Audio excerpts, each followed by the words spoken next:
Praise the Lord. सभी विश्वासी भाई बहनों को प्रभु यीशु मसीह में जय मसीह की।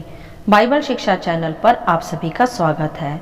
हमारे इस चैनल को देखने के लिए आप चैनल को सब्सक्राइब करें और बेल आइकन के ऑल बटन को ज़रूर दबाएं, तभी आपको हमारी आने वाली हर वीडियो का नोटिफिकेशन मिलता रहेगा। आज मैं आपके लिए बाइबल की पुस्तक से प्रभु यीशु का पानी पर चलने के विषय संक्षिप्त विवरण लेकर आई हूँ, जो आपको मत्ती अध्याय 14 के वचन 22 से 33 में देखने को मिल जाएगा। तो चलिए भाइयों बहनों, हम वीडियो स्टार्ट करते हैं। बाइबल दर्शाती है यहाँ कि यह उस समय की बात है जब प्रभु यीशु मसीह ने 5000 पुरुषों को खाना खिलाया और फिर प्रभु ने उसके पश्चात अपने चेलों को कहा कि वह नाव पर चढ़कर झील की दूसरी ओर पार चले जाएं और प्रभु तब तक उन लोगों को विदा कर ले। यहाँ यह स्पष्ट होता है भाइयों बहनों कि प्रभु इतने बड़े आश्चर्य कर्म करने के पश्चात भी बहुत ही दीन और नम्र बने रहकर प्रेम पूर्वक सब लोगों से मिलते तथा उनके लिए प्रार्थनाएं किया करते थे। जैसा कि हम यहाँ देख भी पा रहे हैं, प्रभु ने 5000 से अधिक पुरुषों और महिलाओं को खाना खिलाया और उसके पश्चात वह एक एक से मिले, उन्हें वहां से विदा किया और अपने चेलों को आज्ञा दी कि वे नाव से झील के पार वहां जाकर चले जाएं। इसी प्रकार मसीह सेवाकाई करने वालों को भी समझना है मेरे प्रियो कि जब प्रभु उनके द्वारा कुछ आश्चर्य कर्म करे तो उन्हें भी प्रभु की तरह दीन और नम्र बने रहना है और सबसे प्रेम पूर्वक व्यवहार करना है, प्रभु यीशु की तरह। तब आगे हम देखते हैं कि जब सब लोग विदा हो गए तब प्रभु यीशु प्रार्थना करने को अलग पहाड़ पर चले गए और शाम तक प्रभु वहां अकेले प्रार्थना करते रहे। यह भी हमारे लिए सीखने की एक विशेष बात है कि जब प्रभु यीशु के नाम से चिन्ह और चमत्कार हम करते हैं तब हमें भी फिर उसके पश्चात वापस प्रार्थनाओं में बैठने की आवश्यकता होती है, जिससे हम वापस परमेश्वर की आत्मा के बल व सामर्थ्य से भर सकें और फिर और अधिक सामर्थ्य पाकर प्रभु की सेवा का आगे को कर भी पाएं और बड़े बड़े आश्चर्य कर्म भी। जैसे प्रभु भी एक चमत्कार के बाद वापस पहाड़ पर प्रार्थना करने चले गए एकांत में। तब आगे हम देखते हैं कि जिस नाव में चेले सवार होकर झील के पार जा रहे थे, वहां नाव झील के बीच तेज लहरों से डगमगाने लगी और उस घड़ी चेले थोड़ी मुश्किल में पड़ गए। जैसा कि हमने वहां देखा कि प्रभु भी उस घड़ी प्रार्थना में थे, तो मैं यह समझती हूँ कि प्रभु को आत्मा में बोध हो गया होगा कि चेले अभी संकट में हैं। तभी वहां हम देखते हैं कि प्रभु रात के चौथे पहर झील पर चलते हुए चेलों के पास आए। ध्यान दें यहाँ भाइयों बहनों कि प्रभु झील पर चलते हुए चेलों के पास आ गए। हालेलुया। ऐसा ही होता है मेरे प्रियो, जब कोई प्रार्थनाओं में प्राप्त अभिषेक को लिए फिरता है तब वह ऐसे बड़े बड़े आश्चर्य कर्म कर पाता है।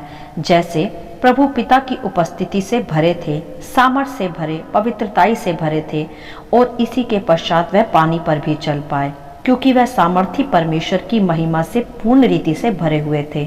और प्रभु को आत्मा में बोध हो गया कि उनके चेले संकट में हैं। मेरे प्रियो, यदि हम परमेश्वर को हृदय से पुकारते हैं और परमेश्वर के पीछे चलते हैं और परमेश्वर की निज संतान हैं, तो हर घड़ी प्रभु को हमारा ध्यान रहता है कि हम कब संकट में हैं और कब आनंद में हैं। परमेश्वर की दृष्टि सदा अपने बच्चों पर लगी रहती है। जैसे वहाँ भी प्रभु का हृदय में चेलों के संकट का बोध आया और प्रभु तुरंत पानी पर चलकर चेलों के पास पहुंच गए।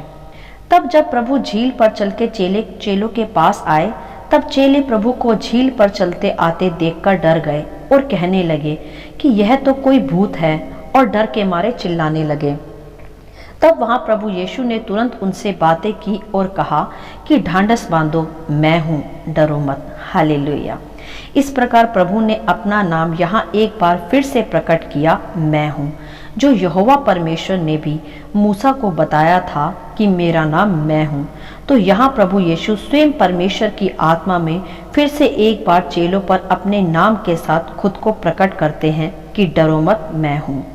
तब प्रभु को इस प्रकार पानी पर चलते देख पतरस ने प्रभु से कहा कि हे प्रभु, यदि तू ही है तो मुझे अपने पास पानी पर चलकर आने की आज्ञा दे। हालेलुया।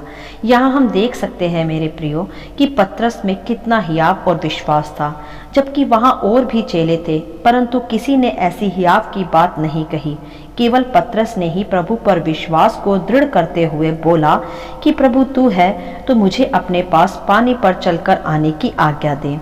पतरस हमेशा इसी तरह उत्साहित रहता था प्रभु के साथ साथ चलने के लिए। तब प्रभु ने वहां पतरस को एक शब्द कहा, आ। तब पतरस नाव पर से उतरकर पानी पर चलने लगा। हालेलुया। एक और आश्चर्य क्रम हम यहाँ देख सकते हैं कि एक साधारण मनुष्य पानी पर चलने लगा। कैसे? प्रभु के मुंह से निकले सामर्थी शब्दों के वचनों के द्वारा।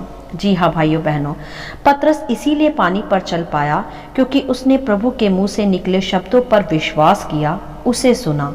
तब फिर वह उस शब्द के अनुसार पानी पर चल भी पाया जो प्रभु ने उससे कहा था कि आ।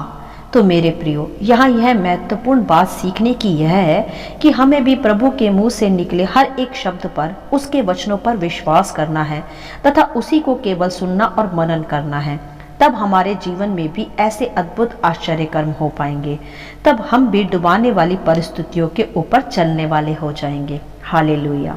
जी हाँ भाइयों बहनों, परमेश्वर का वचन, उसके मुंह से निकला हर एक शब्द यदि हम अपने जीवन में स्वीकार कर लेंगे और उस पर विश्वास भी कर लेंगे तो हम भी हमें डुबा देने वाली परिस्थितियों पर जयवंत होकर चल पाएंगे, जैसे उस घड़ी पतरस भी पानी पर चलने पाया। तब आगे हम देखते हैं कि तब अचानक हवा चली और हवा को देखकर पतरस डर गया और डूबने लगा। मेरे प्रियो, यही होता है आज हमारे जीवनों में भी कि जब हम प्रभु को छोड़, उसके वचन को छोड़ अपनी परिस्थितियों की ओर फोकस करने लगते हैं तो हम भी घबरा जाते हैं, डर जाते हैं और फिर उन परिस्थितियों में गिरने लगते हैं, जैसा हम यहाँ देख भी पा रहे हैं। जब तक पतरस प्रभु के शब्दों को सुनकर उस पर ध्यान केंद्रित कर उसी को मनन कर चलता रहा तो वह पानी जैसी डुबा देने वाली परिस्थिति में भी चल पाया। परंतु जैसा ही पतरस का ध्यान हवा की ओर गया वह डूबने लगा। तो मेरे प्रियो, हमें भी प्रभु के वचनों पर भरोसा रखना है, प्रभु पर विश्वास करना है। जब सामर्थी परमेश्वर हमारे साथ है तो कौन हमें डुबा सकता है? और परमेश्वर का वचन भी कहता है कि तुम पानी से होकर जाओगे परंतु पानी तुम्हें डुबा ना सकेगा। हालेलुया।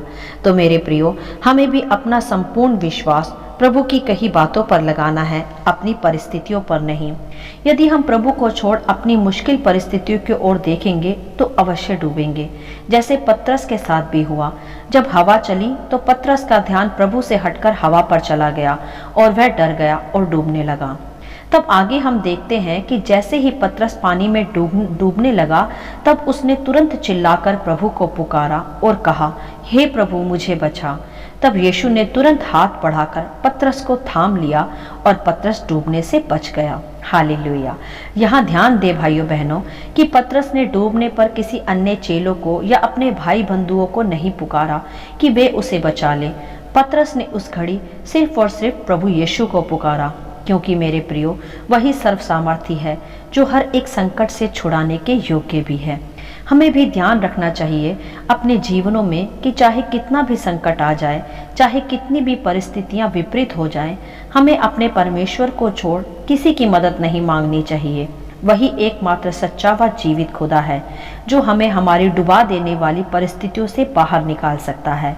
जैसा वहां भी हम देख सकते हैं कि जब पतरस ने प्रभु को चिल्लाकर पुकारा तब प्रभु ने उसे हाथ बढ़ाकर थाम लिया, अर्थात पानी में डूबने से बचा लिया। और तब प्रभु ने पतरस से कहा कि हे अल्पविश्वासी, तूने क्यों संदेह किया? यही प्रभु आज हमसे भी कहते हैं मेरे प्रियो। जब हम मुश्किल समय में डर जाते हैं, घबरा जाते हैं और वचनों पर अपने प्रभु पर संदेह करने लग जाते हैं, तब हम भी विश्वासी नहीं अल्पविश्वासी बन जाते हैं। जिनका विश्वास परिस्थितियों में डगमगा जाता है, जो मुश्किल घड़ी में डर जाते हैं, वे ही होते हैं अल्पविश्वासी। जैसा उस घड़ी पतरस भी बन गया था, हवा को देखकर डर गया, जबकि पहले जब तक उसका ध्यान प्रभु पर व उसके मुंह से निकले शब्दों पर था तब तक वह पानी पर चल पाया, परंतु जैसे ही उसका ध्यान हवा पर गया वह डूबने लगा। इसे ही कहते हैं अल्पविश्वास रखना, संदेह करना। तब आगे हम देखते हैं कि जब पतरस नाव पर चढ़ गया तब हवा थम गई और जो बाकी सब चेले नाव पर थे उन सब ने प्रभु को दंडवत करके कहा, सचमुच तू परमेश्वर का पुत्र है। हालेलुया। मैं ऐसा समझती हूँ मेरे प्रियो कि यह हवा भी प्रभु ने पतरस का विश्वास परखने के लिए ही चलाई होगी, जिससे उसके विश्वास की परीक्षा हो। मेरे प्रियो, कभी कभी हमारे मसीह जीवन में भी हमारे विश्वास की परख के लिए ऐसी ऐसी परीक्षाएं आ सकती हैं जिसमें हमें लगे कि हम डूबने वाले हैं, परंतु उस घड़ी हमें अल्पविश्वासी नहीं वरन विश्वासी बनना है। प्रभु पर व उसके कहे हुए वचनों पर संदेह नहीं करना, वरन उन्हें ही निरंतर मनन करते रहना है। तभी हम उन डुबाने वाली परिस्थितियों के ऊपर भी चल पाएंगे, क्योंकि परमेश्वर ने भी ऐसा कहा है कि मैं तुम्हें सहने से परे परीक्षा आने नहीं दूंगा, वरन परीक्षा में से निकलने का मार्ग भी मैं ही बताऊंगा। जैसे उस घड़ी हवा चली, पतरस डूबा, परंतु प्रभु यीशु ने ही अपना हाथ बढ़ाकर उसे डूबने से बचा लिया। हालेलुया। तो मेरे प्रियो, इस संपूर्ण अध्याय में हमें यही सीखना है कि हमें केवल और केवल प्रभु के मुंह से निकले हर शब्द पर, जो कि प्रभु का सामर्थी वचन है, उस पर मनन करना है, उसी पर निरंतर ध्यान दिए रहना है और विश्वास करना है। जो प्रभु ने कहा वह उसे अवश्य पूरा करेगा, फिर चाहे आंधी आए या तूफान आए। जो वचन उसके मुंह से निकले हैं वह कार्य करके ही लौटेंगे। परंतु हम क्या करते हैं? हम प्रभु के वचन की ओर, प्रभु की ओर ध्यान करने की बजाय अपनी परिस्थितियों को देखने लग जाते हैं, जो हमें डुबाने के लिए व डराने के लिए आती हैं। परंतु यदि हमारा पूरा फोकस वचन की ओर होगा तो हम कभी भी डरेंगे नहीं, घबराएंगे नहीं, वरन परिस्थितियों पर चलना सीख जाएंगे।